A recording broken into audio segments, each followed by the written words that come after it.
नमस्कार। धनु राशि वालों के लिए मार्च 2026।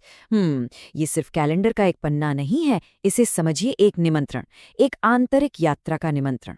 ये महीना बाहरी दुनिया की जो दौड़भाग है ना, उससे थोड़ा परे हटकर खुद के भीतर उतरने और विकास की कुछ नई गहराइयों को छूने का एक बड़ा ही खास अवसर लेकर आ रहा है। तो इस महीने की जो पूरी ऊर्जा है उसका सार बस एक वाक्य में छिपा है। यात्रा, ज्ञान और धन। और देखिए, ये तीनों चीजें ना आपस में बहुत गहरे से जुड़ी हुई हैं। यात्राएं जो हैं वो नए ज्ञान के दरवाजे खोलेंगी, और फिर वही ज्ञान, वही समझ आपके लिए समृद्धि का रास्ता बनाएगी। तो आइए जरा और गहराई से समझते हैं कि ये ऊर्जा जीवन के अलग अलग पहलुओं पर कैसे असर डालेगी। तो इस पूरी आंतरिक यात्रा को समझने के लिए हम 4 पड़ावों से गुजरेंगे। सबसे पहले बात करेंगे विकास की यात्रा की, यानी करियर और आर्थिक प्रगति। फिर हम देखेंगे संबंधों में सामंजस्य, हमारे रिश्तों की बात। तीसरा पड़ाव होगा स्वास्थ्य और ऊर्जा, जो कि इस पूरी यात्रा की नींव है। और आखिर में हम कुछ आंतरिक संरेखण के उपायों पर बात करेंगे, जो हमें सही दिशा में बने रहने में मदद करेंगे। तो चलिए, अपनी यात्रा के पहले पड़ाव पर चलते हैं, विकास की यात्रा। यहाँ हम ये समझने की कोशिश करेंगे कि सितारे आपके करियर और आर्थिक प्रगति के लिए कौन से नए रास्ते खोल रहे हैं, और हाँ, उन पर चलने के लिए आपको क्या करने की जरूरत है। देखिए, मार्च 2026 आपके प्रोफेशनल जीवन में एक बहुत महत्वपूर्ण मोड़ लाने की क्षमता रखता है। ब्रह्मांड की ऊर्जाएं विकास के कुछ शानदार अवसर सामने रख रही हैं, लेकिन एक बात याद रखनी होगी, ये सिर्फ संभावनाएं हैं।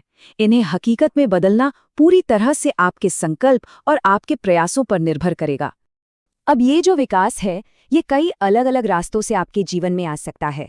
हो सकता है कि लंबी दूरी की यात्राएं किसी बड़े प्रोजेक्ट की नींव रखें, या फिर विदेशी संपर्क आपके काम को, आपके बिजनेस को एक नई ऊंचाई पर ले जाएं।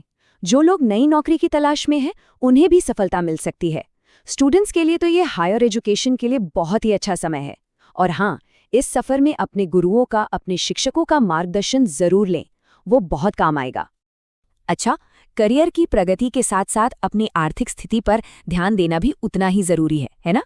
इस महीने धन का प्रवाह यानी मनी फ्लो मजबूत रहेगा, लेकिन इसे एक नदी की तरह समझिए, जिसे सही दिशा देना आपका काम है। ये समय अपनी फाइनेंशियल आदतों को थोड़ा ध्यान से देखने का है और भविष्य के लिए एक मजबूत नींव रखने का है। तो कुल मिलाकर ये महीना आर्थिक संतुलन साधने का है। देखिए, एक तरफ तो पुराने निवेश से या कमाई के नए स्रोतों से पैसा आएगा, और दूसरी तरफ यात्राओं पर खर्च भी हो सकता है। तो समझदारी इसी में है कि जो पैसा आ रहा है उसका एक हिस्सा भविष्य के लिए निवेश किया जाए, चाहे वो प्रॉपर्टी हो या सोना, ताकि एक लंबे समय की फाइनेंशियल सिक्योरिटी बन सके। करियर और धन, ये सब जीवन का एक बहुत जरूरी हिस्सा है, लेकिन जीवन की असली खूबसूरती तो हमारे रिश्तों में होती है। तो आइए अब अपनी यात्रा के दूसरे पड़ाव पर चलते हैं और देखते हैं कि प्रेम और पारिवारिक जीवन में सामंजस्य कैसे बनाया जा सकता है, ताकि ये महीना सिर्फ जेब के लिए नहीं बल्कि दिलों के लिए भी यादगार बने। इस महीने आपके प्रेम जीवन में यात्रा और रोमांच, ये दोनों एक साथ आ रहे हैं। तो जो लोग सिंगल हैं, हो सकता है किसी सफर के दौरान उनकी मुलाकात किसी खास इंसान से हो जाए, और जो लोग पहले से ही एक रिश्ते में हैं, उनके लिए साथ में की गई कोई यात्रा या भविष्य की कोई प्लानिंग आपके रिश्ते को और भी मजबूत और गहरा बना सकती है। परिवार में भी खुशियों का, उत्सव का माहौल बन सकता है, और इन कीमती पलों के बीच सबसे जरूरी होगा भावनात्मक संतुलन बनाए रखना, क्योंकि जब हम अंदर से शांत और संतुलित होते हैं, तभी हम रिश्तों की सच्ची गहराई को महसूस कर पाते हैं और उनकी नींव को और भी ज्यादा मजबूत बना पाते हैं।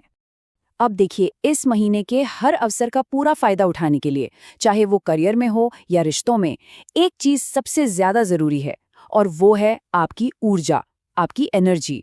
इसलिए हमारी यात्रा का तीसरा पड़ाव है स्वास्थ्य। आइए समझते हैं कि इस भागदौड़ वाले महीने में अपने शरीर और मन का ख्याल कैसे रखें, ताकि आपकी एनर्जी बनी रहे। क्योंकि इस महीने यात्राएं थोड़ी ज्यादा हो सकती हैं, तो अपने शरीर की जरूरतों को सुनना बहुत महत्वपूर्ण हो जाता है। थकान को खुद पर हावी ना होने दें, पर्याप्त पानी पिएं और आराम को अपनी प्राथमिकता बनाएं। सेहत के लिहाज से खास तौर पर लिवर और जोड़ों पर थोड़ा ध्यान दें, और अगर हो सके तो अपनी दिनचर्या में योग और ध्यान को जरूर शामिल करें। ये सिर्फ शरीर को ही नहीं बल्कि मन को भी शांत और स्थिर रखेगा। और अब हम अपनी यात्रा के अंतिम और सबसे महत्वपूर्ण पड़ाव पर हैं, आंतरिक संरेखण यानी इनर अलाइनमेंट। यहाँ हम कुछ ऐसे सरल उपायों पर बात करेंगे जो सिर्फ बाहरी समस्याओं का हल नहीं है, बल्कि ये आपकी आंतरिक शक्ति को जगाने और इस महीने की सकारात्मक ऊर्जा के साथ जुड़ने की एक चाबी हैं। ये 4 बहुत ही सरल अभ्यास हैं जो आपकी आंतरिक शक्ति को एक जगह केंद्रित करने में मदद कर सकते हैं। पहला, हर गुरुवार को गुरु मंत्र का जाप करें। इससे ज्ञान और सही फैसले लेने की क्षमता बढ़ती है। दूसरा, शनिवार को पीपल के पेड़ को जल अर्पित करें। ये जीवन में धैर्य और स्थिरता लाता है। तीसरा, रोजाना केले का भोग ईश्वर को अर्पित करें। ये पॉजिटिव एनर्जी को अपनी ओर खींचता है। और आखिर में, अगर आपकी कुंडली के अनुसार ये अनुकूल हो तो पीला पुखराज धारण करना समृद्धि की ऊर्जा को कई गुना बढ़ा सकता है। तो संक्षेप में कहें तो मार्च 2026 धनु राशि के लिए एक आह्वान है, एक पुकार है। ये महीना आपको एक नई यात्रा पर निकलने के लिए प्रेरित कर रहा है। एडवेंचर की यात्रा, विकास की यात्रा और सफलता की यात्रा। ये समय सिर्फ अवसरों को दूर से देखने का नहीं, बल्कि उन्हें पूरे साहस के साथ अपनाने का है। तो अब सवाल ये है कि इस महीने अपनी आंतरिक दिशा को साधने के लिए और इस अद्भुत यात्रा का पूरा लाभ उठाने के लिए आपका पहला कदम क्या होगा? इस पर शांति से सोचिएगा, क्योंकि हर महान यात्रा की शुरुआत एक छोटे मगर सचेत कदम से ही होती है।